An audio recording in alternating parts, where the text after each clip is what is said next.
नमस्कार. पुस्तक वाचन चॅनलमध्ये मी अद्वैत ऐनापुरे आपलं स्वागत करतो. आज आपण ऐकणार आहोत सातारच्या प्रमोद कुलकर्णी लिखित कथा नशीब. सादर आहे कथा नशीब. आम्ही म्हणजे मी, गोपाळ, राजा, दांडेकर, प्रदीप आणि सुरेश सर्वजण गिरगावात राहतो आणि आमची मैत्री लहानपणापासून आहे. आमच्या नोकरी व्यवसायामुळं आम्ही फक्त रविवारी सकाळी 10 वाजता न चुकता जमतो.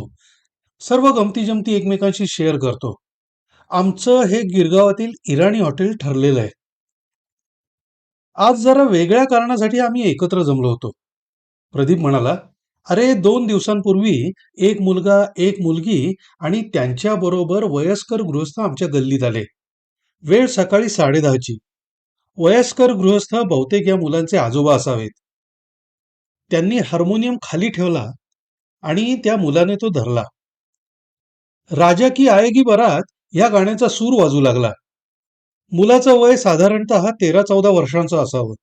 मुलगी साधारणतः 7-8 वर्षांची होती. तिनं गोल फेर धरून नृत्य सुरू केलं. आजोबा डफावर ताल देत होते. बरीच माणसं जमली तिथं. ते त्याचं हार्मोनियमवरचं गाणं तन्मयतेनं ऐकत होते. लगेच त्याने दुसरं गाणं चालू केलं, डम डम डिगा डिगा. ऐकणारे लोकही ठेका धरत होते.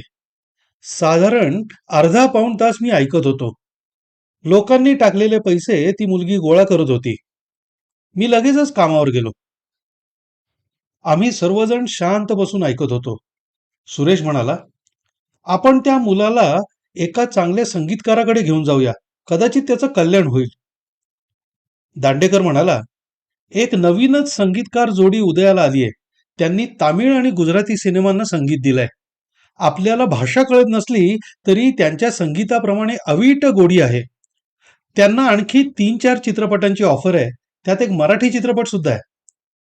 सुरेश म्हणाला, त्या संगीतकार जोडीपैकी एक माझा जवळचा मित्र आहे. पुढील आठवड्यात सुरेशनं त्या संगीतकाराला विचारलं आणि प्रदीपनं त्या मुलाला, जो पेटी वाजवत होता, त्याला शोधून काढलं. पुढील रविवारी आपण बोलू, असं मी म्हणालो. आठवडा बघता बघता निघून गेला. आम्ही रविवारी परत इराणी हॉटेलमध्ये जमलो. सगळेजण आल्यानंतर नेहमीप्रमाणे वेटरने पाणी कम चाय ग्लास आमच्या समोर आणून ठेवले. चहा पिता पिता दांडेकर म्हणाला, माझा जो संगीतकार मित्र आहे तो म्हणालाय की त्या मुलाला घेऊन या, आपण सिंथ शिकवूया. प्रदीप म्हणाला, मला ते सर्व 2 दिवसांपूर्वी भेटले. ते मराठवाड्याच्या एका छोट्या गावातून आलेत. त्या मुलाला आई वडील कोणी नाही. ते एका झोपडपट्टीत राहतात. मी प्रदीपला म्हणालो, आपण त्यांना शोधणार कुठे? तेव्हा प्रदीप म्हणाला, सध्या काही दिवस आमच्या गल्लीच्या आसपासच येणार आहेत. आम्ही सर्वांनी ठरवलं की प्रदीपने त्या मुलाला आणि त्याच्या आजोबांना आपली कल्पना सांगावी. ते जर हो म्हणत असतील तर आपण त्यांना त्यांचा प्रपंच एका चाळीत खोलीमध्ये आणायला सांगू. प्रदीपचा मला 2 दिवसांनी फोन आला. तो म्हणाला, त्या मुलाचं नाव गणेश म्हात्रे. त्यांना आमच्या शेजारच्या चाळीमध्ये खोली दिलीये. काही पैसे पण दिलेत. आणि तो पुढे म्हणाला, माझं त्या आजोबांशी बोलणं झालं. ते बोलले की त्याचं नशीब उघडत असेल तर करा प्रयत्न. ह्या रविवारी आपण इराणी हॉटेलमध्ये जमू तेव्हा बोलू. पुढील रविवारी आम्ही सर्वजण इराणी हॉटेलमध्ये जमलो. वेटरने नेहमीप्रमाणे पाणी कम चाय आणलं. प्रदीपने त्या मुलाला म्हणजे गणेशला पण आणलं होतं. त्याची सर्वांशी ओळख करून दिली. तो खाली वाकून सर्वांच्या पाया पडला. दांडेकर म्हणाला, उद्या सकाळी 10 वाजता मी गणेशला घेऊन त्यांच्याकडे जातो. माझा संगीतकार मित्र त्याची जुजबी परीक्षा घेईल, मग पुढे ठरवूया. प्रदीपने गणेशचा पत्ता दांडेकरला सांगितला.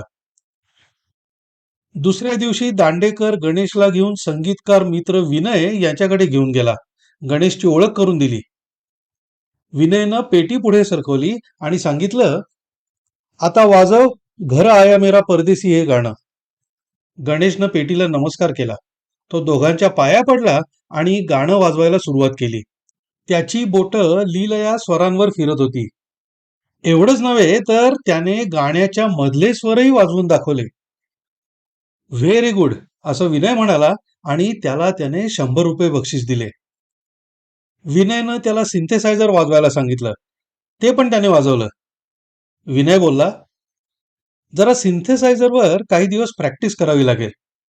विनयनं दांडेकरला सांगितलं, मी सकाळी 10 वाजता याला आणायला गाडी पाठवीन. 2 तास प्रॅक्टिस झाल्यानंतर त्याला माझ्या गाडीनं घरी सोडीन. साधारणतः महिन्याभरात गणेश सिंथसायझरवर व्हायोलिन, सतार, फ्लूट अशी वेगवेगळी वाद्य लीलया वाजवायला लागला. निरनिराळ्या वाद्यांचा स्वर पकडून दुसरी वाद्य वाजवायला शिकला. विनयनं दांडेकरला सांगितलं की गणेश लवकर तयार झालाय. मी त्याला डायरेक्ट नवीन रेकॉर्डिंगला सिंथ वाजवायला घेणार आहे. आम्ही एका रविवारी इराणी हॉटेलमध्ये बसलो असताना दांडेकरनं हे आम्हा सर्वांना सांगितलं. आम्ही सर्व खुश झालो. आमचं मिशन सक्सेसफुल झालं होतं. दांडेकरनं फोन करून सांगितलं की रेकॉर्डिंग झालं. गणेशनं उत्तम साथ दिली. विनयनं त्याला 10,000 रुपयाचा चेक दिला. गणेशनं प्रदीपला त्याच्या घरी जाऊन चेक दाखवला. प्रदीप दुसऱ्या दिवशी गणेशला घेऊन जवळच्या बँकेत घेऊन गेला आणि त्याचं बँक अकाउंट उघडलं. मॅनेजर त्याची ओळख करून दिली.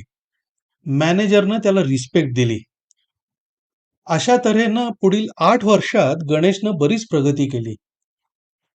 तो वेगवेगळ्या नामांकित ऑर्केस्ट्रांमध्ये जाऊन त्यांना सिंथची साथ देऊ लागला. एका ऑर्केस्ट्रानं अमेरिकेत 4 महिन्यांचा कार्यक्रम बुक केला. गणेशला पण घेतलं. त्याला पासपोर्ट काढायला लावला.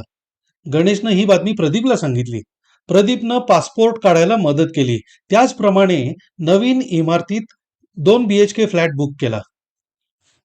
गणेशला नवीन फ्लॅटचा ताबा मिळाला. त्यानं जोरात वास्तुशांत केली. आम्हा सर्वांना प्रत्यक्ष घरी येऊन आमंत्रण दिलं. फ्लॅट आतून चांगला डेकोरेट केला होता. आम्हा सर्वांना फार आवडला. जेवणाचा बेतही चांगला होता. गणेश आमच्या संगतीत राहून चांगलाच पॉश वागायला लागला होता. आम्हा सर्वांना त्यानं सोन्याचं ब्रेसलेट प्रेझेंट केलं.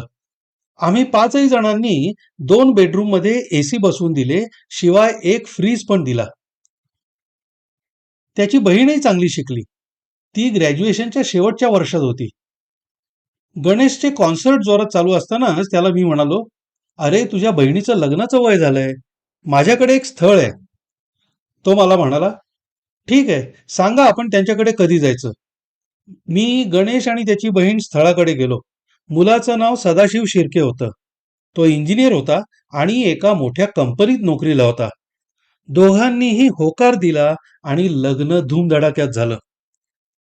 गणेशचं ऑर्केस्ट्रातल्या एका वृंदा नावाच्या गायिकेबरोबर सूत जुळलं. वृंदा चांगली शिकलेली आणि गोड आवाजाची होती. दिसायलाही बरी होती. लग्नाच्या अगोदर त्यांनी मोठी गाडी घेतली. ड्रायव्हर पण ठेवला. लग्न जोरात झालं. आम्ही सर्वजण गेलो होतो. आम्हा सर्वांना त्या दोघांनी वाकून नमस्कार केला. गणेश प्रदीपच्या गळ्यात पडून रडू लागला. तो म्हणाला, तुम्ही सर्वांनी मला इथपर्यंत आणलंय हे मी कधीच विसरणार नाही. आम्ही त्याला सांगितलं, जसं आम्ही तुझी कला बघून तुला मदत केली तशी तू पण पुढे आयुष्यात कोणाला तरी मदत कर आणि आमचा सर्वांचा तुम्हाला आशीर्वाद आहे. नेहमीप्रमाणे आम्ही इराणी हॉटेलमध्ये बसलेलो असताना पाणी कम चहाची मजा घेत गणेशचा पूर्व इतिहास आणि प्रगती आठवत होतो. खरोखर एखाद्याचं नशीब बलवत्तर असतं.